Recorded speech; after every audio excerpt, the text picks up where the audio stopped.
Greetings, my fellow fishing fanatics. Marvin 4 here with another DIY for all of you fellow kayak lovers. So today I'm going to be installing a Kayak Geartrack on my Diablo Paddlesports Chupacabra.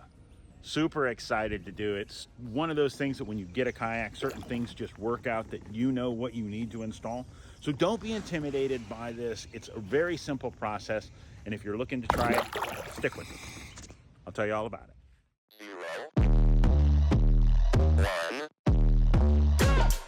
Let's get started.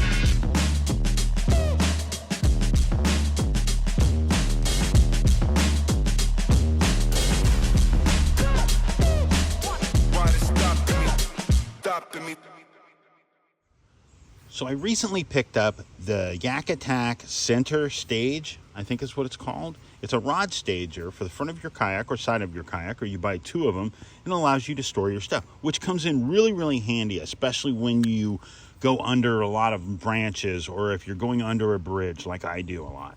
So very excited to try this out, but my kayak doesn't have anything. Doesn't have any gear tracks, no rod storage, no nothing like that up front, but it is still a fantastic kayak, so it's worth the installation. So what we're gonna do is, Kayak comes with their gear track, and it always comes with the installation hardware. All else you're gonna need is a Sharpie.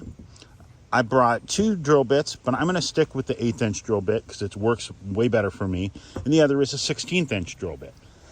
Electric, one of these cordless drills, but I do not advise using this to run your screws in, because if you over tighten it'll just strip it right out of your kayak, and you don't want that. So let's get started. Now, the most important thing about installing something like this is knowing where you want to put it. So here's my seat installed. There's one of my handles, so I want to make sure that everything is on one particular side. I try not to load up both sides, because if you fall out, you have to be able to get back in your kayak, and you can't if you have a bunch of crap on the side of it. So figure out where you want this one. I'm figuring I want it right about there, a couple inches in front of the handle, but I want it where if I run a fish finder, I'm close enough to the seat where I can see it, or I'm far enough forward if I was a rod stager or something like that. So if you're planning on running something like the center stage or another rod holder or an anchor trolley, you're going to want to go a little bit behind the seat, and a smaller one. But if you're going to install something that you need access to or need to be able to see, you can move it forward and keep it further out of your way, or move it back. I tend to like a gear track right here. That allows me to put the stager and have it running off the side, my fish finder right in front of it, which is what I want to do, and it'll just make it that much easier. So let's get into it. So it's simple enough. All you're going to do is take this out, figure out where you want to put it, and then you're going to come back with your Sharpie, and I advise just doing the two, the front and the rear, because you just want to lock it down and keep it from moving while you do the rest of your installation. Then all I'm going to do is I'm going to take my 1/8" drill bit, I'm going to install it in my kayak, in my pool. In this case, it's a Makita. And then all I'm going to do is come through, and I'm going to drill this one, and then I'm going to drill this one. And then by that, I'll button that down, then I'll come back, and I'll drill out the rest of them, and then I'll install the screws. So let's get started.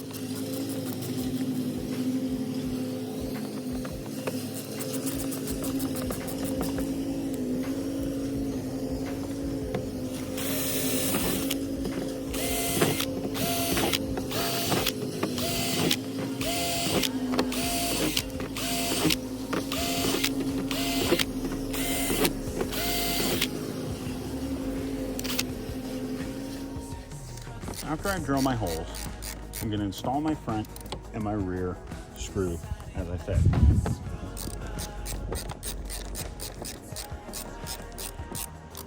Don't over tighten. Just run it down, pull it snug. If you don't over tighten it, you're not going to have a chance of stripping it out, and that's going to help you keep it waterproof. Being this is a big flat area, it's got a very limited amount of access to where water is going to be up here. It's flat, it's easy to manipulate. You can sit there and do a ton with it. Now, I'm going to go through, I'm going to install the rest of these and show you what it is.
very nice. Now, this is going to allow me to, these are a lot of the newer ones are really cool because they're kind of an universal plug that you can't really, you're going to be able to slide this on, and whether you're using it for a fish finder or the rod stager like I was talking about, it's going to allow you to just quickly remove it. Now, if you're rooftop camping, storing it or transporting it, you can just unscrew this, slide it out, keep a little plastic box or a little dry bag for you to throw all your stuff in to make it where it's easily accessible for the next time. But all you're going to do is you install this, run it down with your hands, easy enough, and then this, you're going to flip this latch over like so and lock it down. Now, you can squeeze the front and it turn, but you can't take it off. It won't just come off. So, very cool. Now, if I want to, I can run this further back, or I can come back here a little bit and I can install it here, and then I can install my fish finder here, and then this is just directly in front of it, out of way. So, very cool. I really like Geartracks. I think they're really nice. And one thing I will say, all Geartracks are not the same. Yak Attack makes great Geartracks. I have bought a lot of other ones that were just garbage. So don't be tempted. Just stick with Yak Attack. There are a couple other companies that make ones that are reputable, but Yak Attack's easy. You can find them on Amazon, and they're usually probably the best price you're going to find anyways. So I'll put links down below to Yak Attack. Go over and check them out. See if it's anything you have any questions about. Clean up your kayak. Keep it nice and smooth. Keep it really low maintenance, and it'll make it that much easier when you go out on the water. Spider just ran up. You see that crap? That was nuts. Anyways, what it'll do is it'll make it that much easier and that much less stressful when you go next time, making it more likely you're going to jump in the car and go. Thank you guys so much for stopping by. Hope you enjoyed this video. If you did, give it the old thumbs up. And if you want more of our DIYs, there'll be a playlist down below in the descriptions. Thank you guys so much. Hope you have a fantastic week. Make sure you take time to get outside. We'll see you next week, guys.